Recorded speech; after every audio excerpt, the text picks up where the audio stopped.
Colombia ও Argentina ম্যাচের আগে নতুন দুঃসংবাদ দিলেন নেইমার।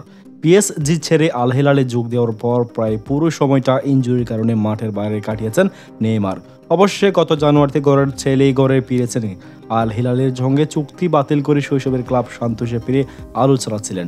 দারুণ পারফরমেন্সের কারণে দীর্ঘ 18 মাস পর ব্রাজিল জাতীয় দলেও ডাক পেয়েছেন তিনি। চলতি মার্চে বিশ্বকাপ বাছাই পর্বের ম্যাচে মাঠে নামার কথা তার, কিন্তু তার আগে নেইমারকে নিয়ে দুঃসংবাদ পাওয়া গেল।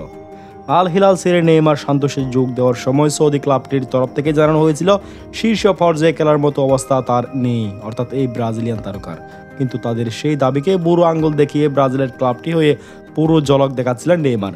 মনে হচ্ছিল খেলোয়াড়ি জীবনের পুনর্জন্ম হচ্ছিল ব্রাজিল জাতীয় দলের ইতিহাসের সর্বোচ্চ গোলের মালিকের, কিন্তু হঠাৎ স্তব্ধপতন।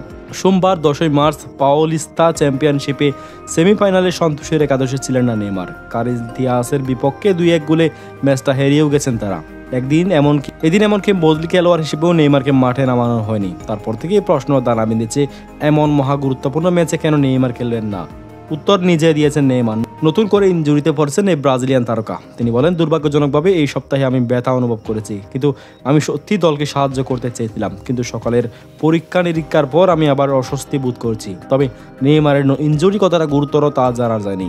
আগামী 21 মার্চ বিশ্বকাপ বাছাই পর্বের খেলায় কলম্বিয়ার মুখোমুখি হবে ব্রাজিল।